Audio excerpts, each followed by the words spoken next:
कदम में आप सभी का स्वागत है। मैं हूं नीलू। करते हैं खबरों की शुरुआत। तो सबसे पहले अमेठी से ही इस वक्त की बड़ी खबर लेते हैं। अमेठी में हॉरर किलिंग का सनसनीखेज मामला सामने आया है, जहां पर दूसरी जाति में लव मैरिज करने की वजह से दिन दहाड़े सरे बाजार एक 38 वर्षीय युवक की गोली मारकर हत्या कर दी गई।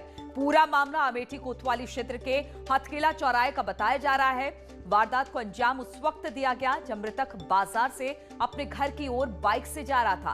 तभी बाइक सवार बदमाशों ने पहले तो युवक की लाठी डंडों से पिटाई की और उसके बाद खेतों में दौड़ाकर उस पर ताबड़तोड़ गोलियां बरसा दी। दिन दहाड़े हुई हत्या से प्रशासनिक अमले में हड़कंप मचा हुआ है। सीओ समेत कई थानों की पुलिस मौके पर पहुंची और शव को अस्पताल भिजवाकर हत्यारों की तलाश में जुट गई है। मामले में हॉरर किलिंग की बात सामने आ रही है। जानकारी के मुताबिक जिसकी हत्या की गई उसने दूसरी जाति की लड़की से लव मैरिज किया था और लड़की के भाई ने ही हत्याकांड को अंजाम दिया है। मृतक के भाई की माने तो उसके परिवार की किसी से कोई रंजिश नहीं थी। उसके भाई सुधीर ने 2015 में अंतरजातीय प्रेम विवाह किया था, जिसकी वजह से उसके भाई की हत्या की गई। श्रीवास्तव ने यह मुकदमा लिखाया है कि उसका साला सुधीर कुमार श्रीवास्तव जो तिवारीपुर गांव के पास से गुजर रहा था, तभी आशीष मिश्र और एक अन्य व्यक्ति अज्ञात ने उसकी पिटाई की और उसे गोली मार दी, जिसको घायल अवस्था में सीएससी अस्पताल अमेठी में भर्ती कराया गया, जहां उसकी मृत्यु हो गई है। इस संबंध में आवेदक की प्रार्थना पत्र पर मुकदमा पंजीकृत कर लिया गया है और पुलिस अभियुक्त की गिरफ्तारी के लिए प्रयास कर रही है। इस घटना के संदर्भ में बताया जा रहा है कि आशीष मिश्र की बहन से मृतक का प्रेम विवाह हुआ था। और इसी खबर पर बातचीत करने के लिए अमेठी से पप्पू पांडे इस वक्त हमारे साथ जुड़ गए हैं। पप्पू, ये पूरा मामला है क्या? क्योंकि 2015 में अंतरजातीय शादी की थी इस युवक ने, लेकिन अब इस तरह से इस घटना को अंजाम दिया गया है। पहले तो पूरा मामला समझाइए, है क्या? जी बिल्कुल नीलू, आपको बता दें ये अमेठी कोतवाली क्षेत्र के हथकिला गांव का मामला है, जहां 2015 में अंतरजातीय विवाह किया था इस युवक ने और इसके दो बच्चे भी हैं और परिवार में कहीं ना कहीं इसी चीज़ को लेकर मनमुटाव चल रहा था। जिस तरीके से ये कायस्थ बिरादरी से संबंध रखते थे और जो लड़की पक्ष है वो ब्राह्मण परिवार से संबंध रखते थे, तो इसी को लेकर दोनों परिवारों में कहीं ना कहीं एक तनातनी का माहौल रहता था जिस तरीके से विवाह को, क्योंकि आज करीब 5 साल पूरे हो गए, 6ठा साल लगा इस विवाह को। इसके 2 बच्चे हैं, लेकिन कहीं ना कहीं जो लड़की का भाई है वो इस परिवार से अपने जीजा जी से खुन्नस रखता था और इसको लेकर के इस घटना कांड को अंजाम दिया गया है, जिसमें लड़की के भाई हैं, पिता हैं, तो कुल 3 लोग नामजद किए गए हैं। एक अज्ञात में मुकदमा दर्ज किया गया है। अमेठी एसपी दिनेश सिंह मामले की गंभीरता को समझते हुए अमेठी पुलिस की कई टीमें लगा दी गिरफ्तारी के लिए। फिलहाल जो लड़के मृतक का ससुर है उसको 120 बी में नामजद किया गया, उसको गिरफ्तारी कर ली गई है। बाकी की गिरफ्तारी के लिए अमेठी पुलिस की कई टीमें दबिश दे रही हैं। पप्पू, सबसे बड़ी बात यह है कि सरेआम इस तरह से गोलियों से इस युवक को भूना गया है, मारा गया है और अब पुलिस कह रही है कि छानबीन की जा रही है इस पूरे मामले में। ये सिर्फ हॉरर किलिंग का मामला ही नहीं है, बल्कि एक तरह से दिन दहाड़े इस तरह से हत्या करना है। आप किस तरह से आरोपियों की तलाश में पुलिस जुटी हुई है? जी बिल्कुल नीलू, आपको बता दें जिस तरीके से ये अमेठी बाजार से देर शाम अपने घर की तरफ जा रहा था, पहले बाइक सवार युवक इसको रोकते हैं रास्ते में, हॉकी से इसकी पिटाई करते हैं। उसके बाद जब ये अपनी जान बचाने के लिए खेत की तरफ भागने की कोशिश करता है तो ताबड़तोड़ इस पर गोलियां चलाते हैं और 2 गोली लगती है। इलाज के लिए अस्पताल पहुंचने से पहले इसकी मौत हो गई है। कहीं ना कहीं मामला बड़ा है। जिस तरीके से अपराधी बेखौफ हुए हैं वो वाकई सवाल खड़ा करता है अमेठी पुलिस के ऊपर पे भी कि किस तरीके से। लेकिन फिलहाल अमेठी पुलिस जो है कई टीमें लगा दी हैं, जल्द ही गिरफ्तारी की बात कर पूरे मामले का खुलासा करने की बात कर रहे हैं। ठीक है पप्पू, बहुत बहुत शुक्रिया आपका जानकारी देने के लिए। तो हॉरर किलिंग का ये पूरा मामला है। अब पुलिस इस पूरे मामले में जांच की बात कह रही है। और सीएम योगी आज बंगाल के दौरे पर रहेंगे। ममता बनर्जी के गढ़ बंगाल के मालदा में योगी रैली को संबोधित करने वाले हैं। आपसे थोड़ी देर पहले ही सीएम योगी पश्चिम बंगाल के लिए रवाना हुए।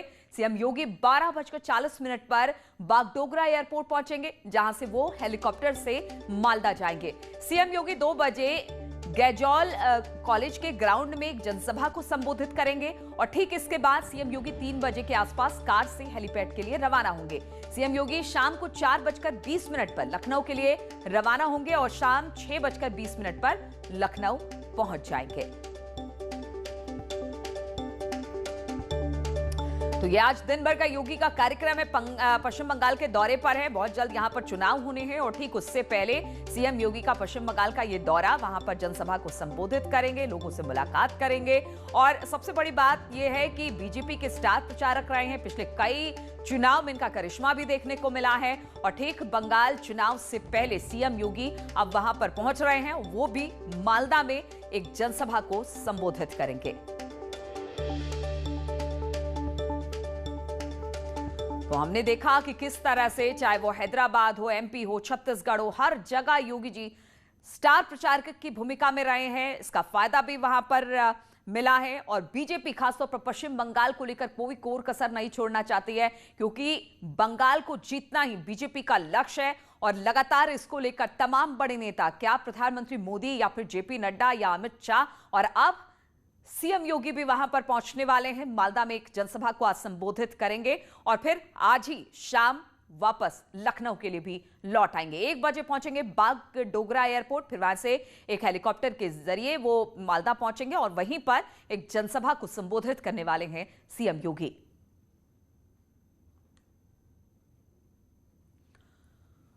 तो पश्चिम बंगाल के दौरे पर आज सीएम योगी रहने वाले हैं और सीएम योगी का ये दौरा बेहद खास माना जा रहा है। स्टार प्रचारक की भूमिका में बीजेपी के लिए हमेशा से सीएम योगी रहे हैं। पिछले कई चुनाव में हमने देखा है कि जहां जहां पर सीएम योगी ने प्रचार किया है, वहां पर जीत का परचम बीजेपी ने लहराया है और वो करिश्मा दिखाई देता है चुनाव प्रचार में। और इसी वजह से अब आज सीएम योगी पश्चिम बंगाल के दौरे पर है, वहां पर मालदा पहुंचेंगे और वहां पर एक जनसभा को सीएम योगी संबोधित करने वाले हैं।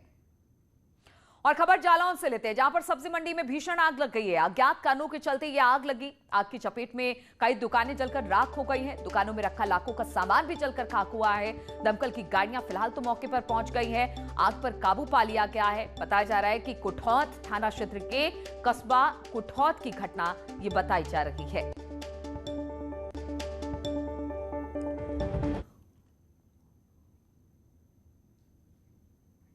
और हाथरस से खबर है, यहां पर हत्या आरोपी, पुलिस ने 24 घंटे में हत्या आरोपी को गिरफ्तार किया है। पुरानी रंजिश के चलते इसमें हत्या की गई थी।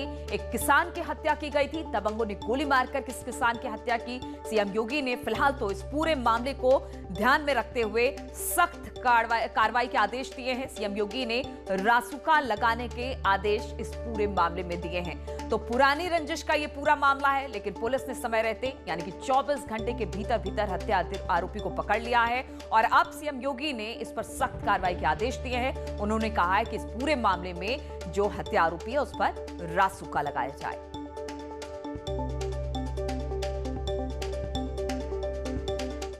क्षेत्र के ग्राम नौजरपुर में एक 50 वर्षीय व्यक्ति की हत्या के संबंध में थाना सासनी पुलिस द्वारा त्वरित कार्रवाई करते हुए उक्त मुकदमे में नामजद एक हत्यारोपी ललित शर्मा को गिरफ्तार किया गया है तथा उसके विरुद्ध वैधानिक कार्रवाई की जा रही है। शेष अभियुक्तों को भी शीघ्र ही गिरफ्तार किया जाएगा। और इस पर बातचीत करने के लिए सुमित शर्मा हाथरस से हमारे साथ जुड़ रहे हैं। सुमित, आप जबकि ये पूरा मामला सामने आया है, मुख्यमंत्री ने खुद कहा है कि इस तरह से जो भी जघन्य घटना को अंजाम देता है उसके खिलाफ सख्त से सख्त कार्रवाई की जाए और साथ ही रासुका लगाने की बात हो रही है, क्या जानकारी इसको लेकर? जी नीलू, आपको बता दूं, जिस तरह से कल दोपहर लगभग 4 बजे इस पूरी घटना को अंजाम दिया गया था। जिस तरह से वो किसान अपने खेत में आलू निकालने का कार्य कर रहा था, तभी 4 लोग एक वाइट कलर की गाड़ी में आते हैं और ताबड़तोड़ फायरिंग कर इस घटना को अंजाम देते हैं। मौके पर ही उस किसान की मौत हो जाती है। दरअसल बताया जा रहा है पूरा मामला 2018 से जुड़ा हुआ है। 2018 में मृतक ने इन आरोपियों के खिलाफ छेड़छाड़ की धाराओं में थाना कोतवाली शास्त्री में एक FIR दर्ज कराई थी, जिसमें इसको जेल भी हुई थी। जेल से आने के बाद लगातार आरोपी पीड़ित पर लगातार दबाव बना रहा था इस पूरे मामले में फैसला करने के लिए। फैसले की मना करने के बाद कल देर 4 बजे करीब इस घटना को अंजाम दिया है। घटना के बाद लगातार वहां पर माहौल दहशत का बना हुआ था। उसके बाद पुलिस ने इस पूरे मामले में कार्रवाई करते हुए जो 4 नामजद थे उसमें से एक नामजद ललित शर्मा को गिरफ्तार करके जेल भेज दिया गया। बाकी फरार आरोपियों की गिरफ्तारी के लिए दबिश दी जा रही है, टीम बनाई गई है। इस पूरी घटना जो न्यूज़ 18 ने प्राथमिकता से इस पूरी घटना को दिखाया था, उस घटना को देखते हुए मुख्यमंत्री योगी आदित्यनाथ जी इस घटना का संज्ञान लिया है। घटना के बाद आरोपियों के खिलाफ रासुका लगाने की बात कही जा रही है। वहीं ये भी सामने आ रहा है कि इस तरह की घटना को अंजाम देने से पहले आरोपी जरा भी नहीं सोचते हैं कि इस तरह की घटना को अंजाम दिया जाता है। मुख्यमंत्री का साफ पूरी तरह से निर्देश है, शुरू से ही निर्देश दिए जा रहे थे। साफ सख्त आदेश है कि किसी भी आरोपी को, चाहे छोटी घटना हो चाहे बड़ी घटना हो, किसी बिल्कुल। तो जिस तरह से हत्या आरोपी है उस पर अब रासुका लगाने की बात हो रही है और सीएम योगी ने कहा है कि इस पूरे मामले में सख्त से सख्त कार्रवाई हो। और लखनऊ से खबर लेते हैं। यहां पर लाखों की डकैती को अंजाम दिया गया है। कुरियर कंपनी में लाखों की डकैती को अंजाम दिया गया। कर्मचारी को पहले तो बंधक बनाया गया, फिर ऑफिस में रखा। जो 4 लाख रुपए था उसको लूटकर डकैत फरार हो गए। गाजीपुर थाना क्षेत्र में लाखों की डकैती सामने आई है, जहां पर एक कुरियर कंपनी में कर्मचारियों को बंधक बनाकर 4 लाख की लूट को डकैतों ने अंजाम दिया है।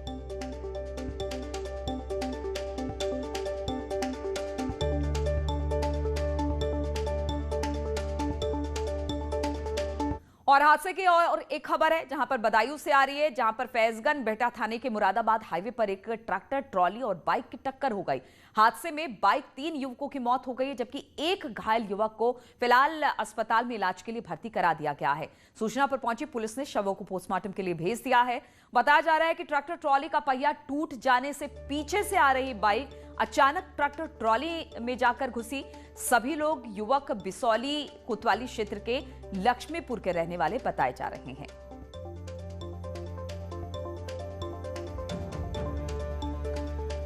और आगरा के रकाबगंज इलाके में नगर निगम के एक स्टोर में भीषण आग लगने से हड़कंप मच गया। सूचना पर पहुंची दमकल विभाग की गाड़ियों ने बड़ी मशक्कत के साथ आग पर काबू पाया, लेकिन तब तक आग लगने से स्टोर में रखा हुआ सारा सामान जलकर खाक हो चुका था।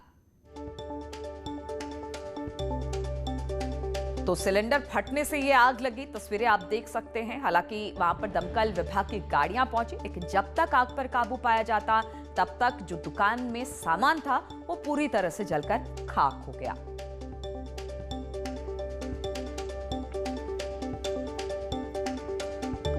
तो आगरा के रकाबगंज का ये पूरा मामला है, जहां पर एक स्टोर में भीषण आग लग गई, लेकिन दमकल की गाड़ियां मौके पर पहुंची, आग पर काबू पाया, लेकिन तब तक लाखों का नुकसान हो चुका था।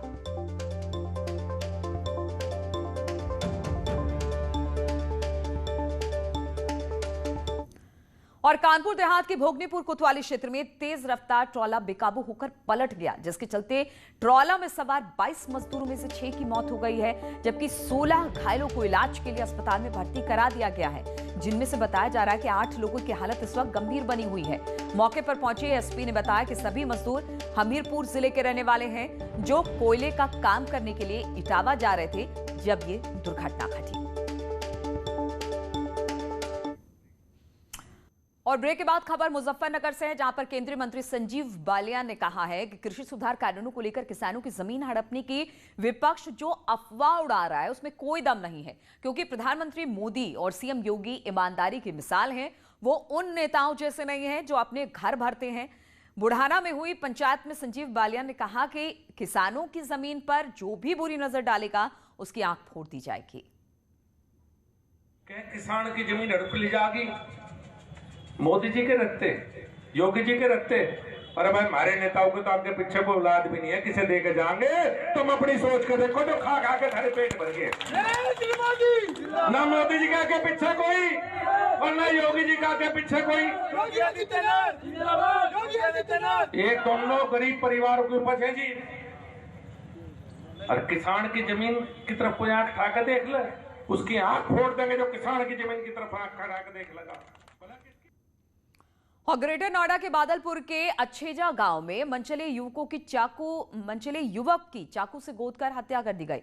मृतक की पहचान दीपक नाम के युवक के तौर पर हुई है, जो आरोपी की बहन से छेड़छाड़ करता था। वो बहन के मोबाइल पर फोन करके उसे परेशान करता था, जिससे आजिज आकर आरोपी ने इस घटना को अंजाम दिया। फोन पर बात करता था, जिसको लेकर वो नाराज चल रहा था। ओम रेस्टोरेंट के सामने दीपक को लड़की का भाई चाकू से गोदकर फरार हो गया। लोगों ने आनन फानन में घायल दीपक को इलाज के लिए अस्पताल पहुंचाया, जहां पर डॉक्टरों ने उसे मृत घोषित कर दिया। फिलहाल पुलिस ने आरोपी को गिरफ्तार कर लिया है। में आया है कि जो मृतक था दीपक, ये विपिन की बहन से फ़ोन पर बात करता था, जिसका कि जो एक्यूज़ है विपिन विरोध करता था। आज उसी क्रम में इसके द्वारा जो है वो चाकू से ये घटना कारित की गई। एक्यूज़ को अरेस्ट कर लिया गया है और इसमें अग्रिम विधिक कार्रवाई की जा रही है।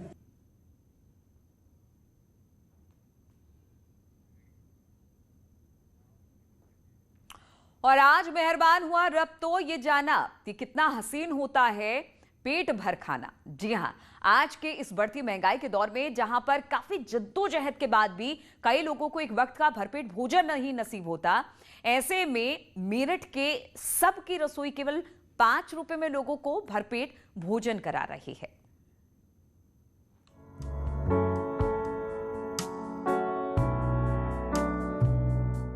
महंगाई के इस दौर में अगर हम आपसे सवाल करें कि 5 रुपए में आप क्या खरीद सकते हैं, तो शायद आपका जवाब हो 5 रुपए में तो मात्र 5 टॉफ़ी ही मिलेगी। लेकिन महंगाई के इस दौर में मेरठ की एक संस्था 5 रुपए में लोगों को भरपेट भोजन उपलब्ध करवा रही है। हम बात कर रहे हैं मेरठ में चल रही सबकी रसोई की। सबकी रसोई में जो भी आता है वो मात्र 5 रुपए में ही भरपेट भोजन करता है। मेरठ की इस रसोई की नींव आज से 3.5 साल पहले डॉक्टर SK सूरी ने रखी, जिसका मकसद सभी को भरपेट भोजन मुहैया कराना था। डॉक्टर सूरी अपने इस नेक काम का श्रेय अपनी नानी को देते हैं। 11 काउंटर्स हो गए हैं। 3.5 वर्ष पहले आपने ये शुरुआत की थी, ये नेक शुरुआत की थी। इस नेक शुरुआत के पीछे मकसद यही है कि लोगों का पेट भरे। मेन मकसद यही है, मेन मकसद ये है, कोई प्रॉफिटेबिलिटी का सोच नहीं। पहले दिन से शुरुआत करी थी, पहले दिन से हम खा रहे हैं। इतना ही नहीं, कोरोना काल में भी लॉकडाउन के दौरान डॉक्टर सूरी की संस्था ने हर रोज करीब 2000 लोगों को फ्री में खाने के पैकेट मुहैया कराने का काम किया। नहीं, जब तक रहा लॉकडाउन और तब तक हमने उनको फ्री दिया। 2000 पैकेट फ्री दिए उनको, चार्ज नहीं किया, 2000 पैकेट फ्री दिए बल्कि।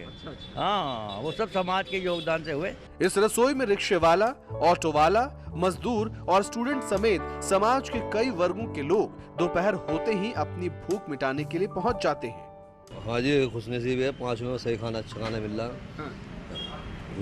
क्या काम करते हैं? ये रिक्शा चलाते हैं जी, रिक्शा चलाते हैं। और ये अपना कभी टाइम मिलता था इधर को आ जाते हैं, अपने 12 बजे यहीं खाते हैं। वर्तमान में सबकी रसोई मेरठ में 11 जगहों पर चलाई जा रही है। कभी कढ़ी चावल, कभी राजमा चावल, कभी दाल चावल, तो कभी दूसरा व्यंजन। लोग हर रोज एक ही तरह का खाना खाकर ऊब न जाएं, इसलिए हर रोज खाने का मेन्यू बदल जाता है। सबकी रसोई ने पेट भरने के साथ साथ लोगों को रोजगार देने का भी काम किया है। साफ सुथरा भोजन है, संतुष्टि है अपने को और बढ़िया है। अपने 5 रुपए में 10 रुपए में अपना पेट भर जाता है, बढ़िया है। हाँ। औरों के हिसाब से सही है। महंगाई के इस दौर में 5 रुपए में क्या मिल सकता है? बहुत बढ़िया, उसके अकॉर्डिंग बहुत बढ़िया है ये। हाँ। बहुत 5 रुपए में जो भोजन मिल रहा है तो खाली आजकल 5 टॉफी मिल जाए बड़ी बात है। 5 रुपए में 5 टॉफी बहुत मुश्किल से, 5 रुपए की 1 टॉफी मिलती है। वही तो। 5 रुपए में भोजन मिल रहा है, सही है। क्या काम करते हैं आप? ये अपना बैटरी रिक्शा, ई रिक्शा। अगर आज हम ठेले पे बाजार में खाते हैं तो ये भोजन 25 से 30 रुपए से कम नहीं है, और फिर भी इंसान खाए ना खाए वो एक चीज़ अलग है। हमें 5 रुपये में बहुत बढ़िया भोजन मिल रहा है। हम आनंद के लिए आते हैं, डेली आते हैं। SK सूरी हमारे डॉक्टर साहब हमारे फैमिली टर्म्स हैं, मगर अच्छे से जानते हैं हमारे, मगर हम आते हैं स्वाद के लिए आते हैं। हम स्वाद के लिए आते हैं और मात्र 5 रुपए में भोजन करते हैं। आपने बिल्कुल ठीक बात कही कि जो ये चम्मच और ये डिस्पोजल दे रखा है, इसी की कीमत 2 रुपए हो गई। 3 रुपए में खाना आपको मिल रहा है। इतनी होती है जी, लेकिन ये जो है खाना अगर यहाँ से अलग लिया जाए तो 25-30 रुपये से कम का नहीं मिलेगा ये प्लेट। और यहाँ पर ये जो है ये समझ लो 2 रुपये का, तो ये इन्होंने मटेरियल वैसे ही लगा रखा है, चम्मच और प्लेट का। और उसके बाद में अगर एक बार 5 रुपये में अगर ऐसा खाना मिल रहा स्वादिष्ट घर जैसा, और सेहतमंद, तो बुराई नहीं है इसमें जी। डॉक्टर एस के सूरी मानते हैं कि किसी भूखे को खाना खिलाने से बड़ा पुण्य और कुछ भी नहीं। कोई भूखा न रहे, सबको 2 वक्त का भरपेट भोजन मिल जाए, इस सोच के साथ शुरू की गई सबकी रसोई वाकई में तारीफ के काबिल है। मेरठ से न्यूज़ 18 के लिए उमेश श्रीवास्तव की रिपोर्ट।